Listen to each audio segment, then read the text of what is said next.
Okay, so Peter had to run out to an important meeting. He's going to come back tomorrow, though, to do his talk. So we're just going to take a few questions for Peter Voss and Steve Omohundro. If you want to just take a seat over here. And then we'll cut the break short because we're running really behind, so we get a break in, though. All right. Who's got a question? Right. Yeah, you. Go ahead. Yep. Can you speak up? I was wondering, several people talk about the indefinite life, but how it's this great thing that we can postpone our death for long periods of time. I don't really understand the logic behind how that's good, and I was wondering if you could explain to me that opinion. Okay, so what's the logic of it being good to postpone death? One for you. Okay. I guess I'm a little surprised at that question. I mean, does anybody here think death is a good thing? Yeah. Okay. Wow. Necessary evil. All right. Well, for whoever does, you have the option. It's it's an optional indefinite life. So for those of us,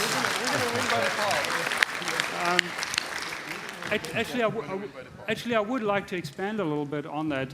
I'm actually of the opinion that many of us, just as we become reasonably good at living life, as we've had a few careers and, maybe been married a few times and had kids a few times and, that kind of thing, and we kind of get a handle on what it's like to live life and be a good person and be good at it. We die, it's not good. So I think it would be good not only for ourselves personally. I mean, there are many of us who don't want to die. We think life is great and we'd like to have more of it. But I think also people like us who have that opinion are maybe an asset to society because maybe we have learned something about living life. So those people maybe who desire extra life maybe aren't so bad to have around.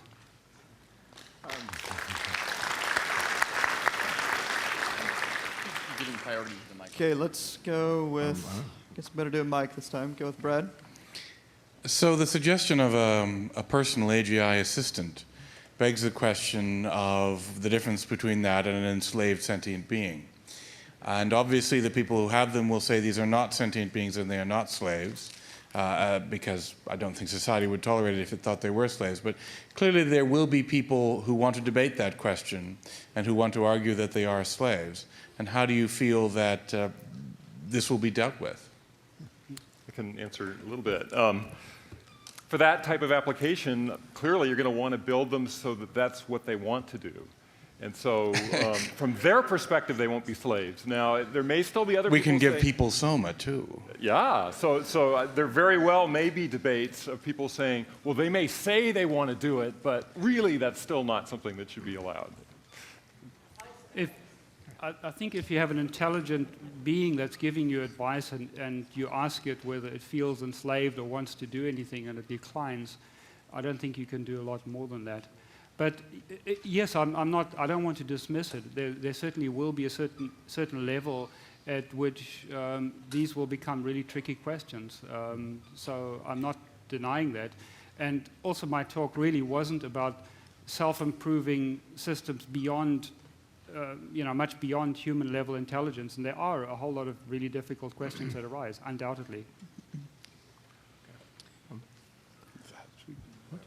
Stick with the mics and. Actually, let's go with the guy in the front row, second row back.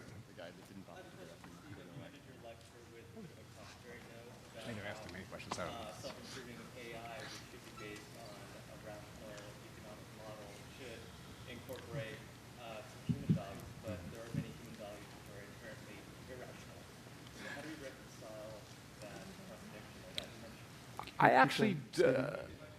repeat the question. So he's saying that one of my last slides was that we should bring in a number of human values into our AI systems.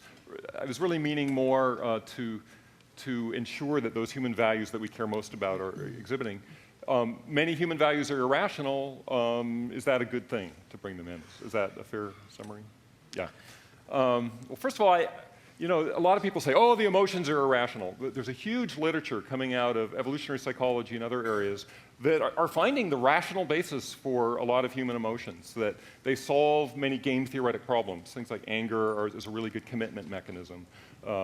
Depression seems to be some kind of a strike mechanism. And so as we understand more about the human psyche and about the broader picture, my guess is that probably they'll turn out to be a lot more rational than we thought. Nonetheless, there are aspects in the human psyche, you know, there's a tendency toward violence, and you look at human history, there's a lot of really awful things that have happened. We probably don't want to incorporate those into our future, and I think that's why we need a huge and worldwide discussion about what is most precious about humanity, and really identify that. We don't want to just willy-nilly put it all in there. We don't want to have just, you know, a few scientists in a lab somewhere say, well, I think it's this one, this one, and this one. I think it's something that really needs a big conversation. Okay, let's go to this side, and then we'll go to the mic. Okay, yeah, you've had your hand up for a number of sessions here. Basically, the question is about the rationality, and I would rather question that being the best potential user function. As well-known prisoner dilemma shows, motivational behavior for every person does not necessarily bring the best data. And the whole meaning of that, the rationality of particular agents may not represent the best choice for society, and vice versa. So what's the question, sir? My question is that you posit that the rationality is the best potential motivation for the thing. That appreciation of the utility function is the best behavior that leads to the greater good.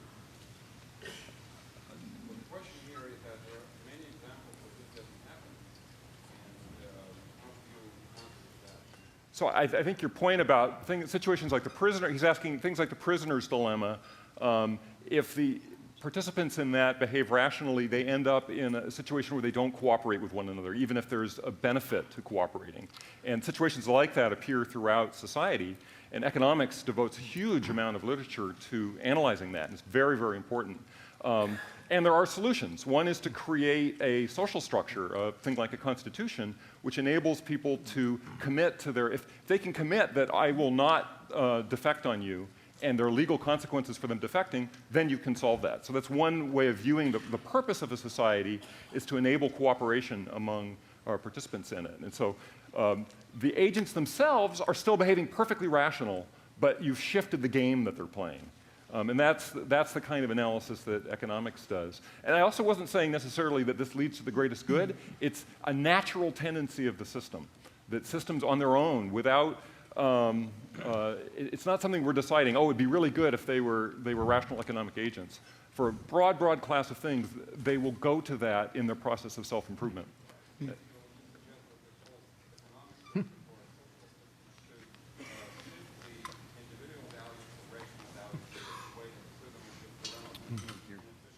Yes, exactly. You want to make the social pressures on an individual to behave in a socially positive way.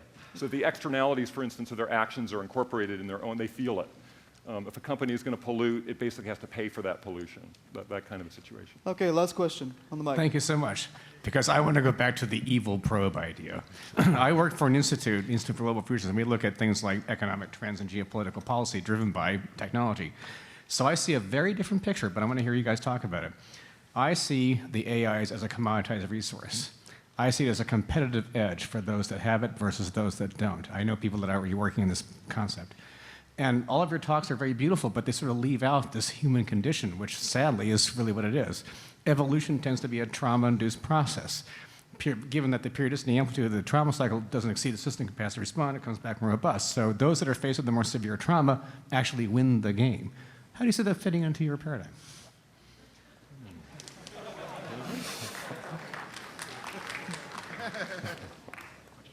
Well, I'm describing what I believe will happen and will benefit all of mankind as technology has. That does not mean that it will always benefit everybody along the line. It clearly doesn't. So, but what I'm saying, it's inevitable that it's going to happen. Oh, I believe it's going to happen, but it may not be in the context that you're presenting it. So, well, maybe can you just phrase a particular question? Because if the point is just saying that some people will not like it and some people will be disadvantaged by it. Absolutely. Any new innovation has some fallout. That's clear. So I don't know if that's your question. Trading systems and hedge funds are now driven majority by AI-like systems.